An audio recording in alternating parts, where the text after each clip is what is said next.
Welcome back, I'm Tommy and this is Ronin Media, where we talk filmmaking for people who love the art of filmmaking. Please do me a favor, don't forget to smash that like button, and if you're not subscribed, click the subscribe button. Also click the bell icon to be notified when we post new videos. Today, I'm excited to be talking about Aputure's latest release, the Amaran P60c, which perhaps is the most amazing WWRGB light they've released since the Nova P300c. This is a medium-sized panel that, in my opinion, hits above its size class.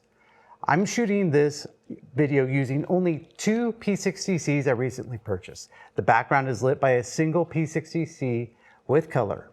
My key light is the second P60c with the included softbox and 45-degree grids. I'm not going to go into the photometrics of these lights because there's far smarter people like Scott Balcom who did a great review of these lights. I tend to look at lights from how they will perform for the way I shoot and will I be able to match shots. So let's get into these lights. Like I said, it's a medium-sized light panel, slightly smaller than a 1x. It's 10.6 by 8.9 inches and 4.15 pounds, which makes them very lightweight and portable. It comes with its own carrying bag that includes one pouch for the panel itself and a smaller front panel to hold the included AC adapters, cables, along with the included light stand mount. The included softbox is collapsible and folds just like a collapsible photo reflector, and it has its own zipper bag. The light comes with a hook and loop attachable 45-degree grid. Finally, these lights can be powered by using two Sony NP F-type batteries, so you can be off the grid and still get great power off these lights. The back of the panel has a large control OLED with 3 control knobs, 4 preset buttons, a menu button, a light panel preset mode button, and power button. In CCT mode, the 3 control knobs adjust the intensity of the light, color temperature, which ranges from 2500 Kelvin to 7500 Kelvin, and green magenta shift. In HSL mode, the bottom 2 knobs control hue with 1% incremental shift along with saturation adjustments and 1% changes. The intensity knob in all modes allows for 1% changes.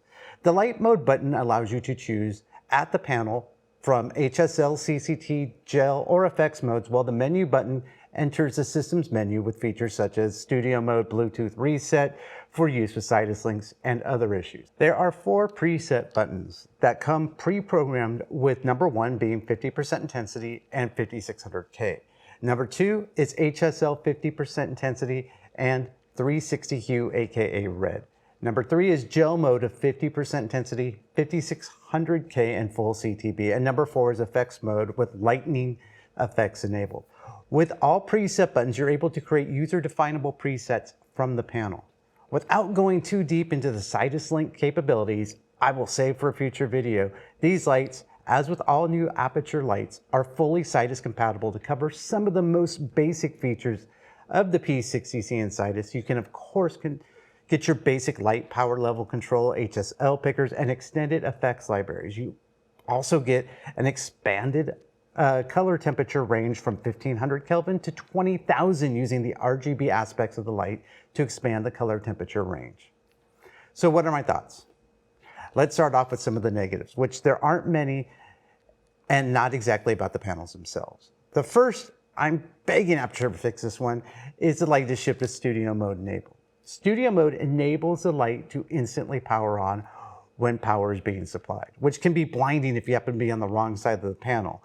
So come on guys, ship with this off. The second issue is, again, very minor. The 45-degree grids are shipped in throwaway plastic bags, which means they're not as protected as the panels in the soft boxes. Personally, I'm going to look for drawstring bags like tent stake bags to resolve this issue myself. The biggest issue I have with the kit as a whole is the light stand adapter. To me, it seems something Aputure didn't take into consideration until the light was ready to ship. You almost have to over-tighten the screws in order to get any sense of stable mount.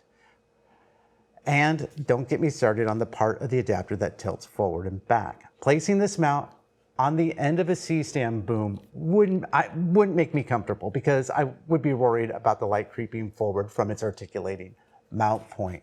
And stop. Okay, so I wrote this script that I'm telling you guys right now a couple weeks ago. had some issues shooting, but my worst fear came true. So this is the actual Aputure light stand mount here. As you can tell, you have 3 points of screw that will attach. This bottom one here that I'm playing with right now attaches to the light stand. You have the articulating point right here. And then you have this one right here, which I didn't think would be a point of failure, but it's an absolute point of failure. So this was on the light that was for the background. And the only way I ever used this was attaching it to the light stand and then articulating it down or up to try to get a wash for the background. Once I had this tightened all the way, never touched it again. So I always figured that the problem would be that there would be slippage here, that I couldn't get this tight enough. And even here, pretty tight, it's good. But so what appeared to have happened with this was because this hole is way bigger than this, you get a lot of play. So when I tightened it down, and it's a little hard to see here, it doesn't necessarily make a solid connection. You still have some play in here. So what I think happened was with the panel and the softbox, it slowly pushed, and as you can see, it stripped the aluminum. And so you have this issue here. I love these lights, but that to me is a big issue. And I really hope Aputure does something about this. Right now, on that light panel, I'm literally using something very similar to this. This goes in the bottom of the panel. This goes on the end of a spigot, like this, on the end of the light stand. Gives me full articulating everything. That's what I'm going to use from now on. So back to the video. Outside of the mount, which is the only real hardware problem I have with this light, I think these lights are the best buy for WWRGB panels on the market. But if you're a content creator or a vlogger, I think having 2 or 3 of these lights could make your entire studio. The small compactness of them means you can use a webcam from your streaming device that may be mounted against a large display on a wall, and you can still get the lights close enough where they won't be in frame and get the light output you need. For indie and low budget filmmakers, these can serve as great on-set color accent lights or as close-up to medium shot key lights for interior shots. Though I haven't taken these outside to use them yet midday, I feel certain that they will perform well for exterior close-ups and travel blogs. For $349, I was lucky to buy these from Hot Rod Camera and get them here quickly. This has been the best $700 I've spent in a long time, and I'll be using these lights for my video version of my podcast after the battle campfire. I currently am using the 300X with a huge parabolic softbox, which takes up so much room in my small loft.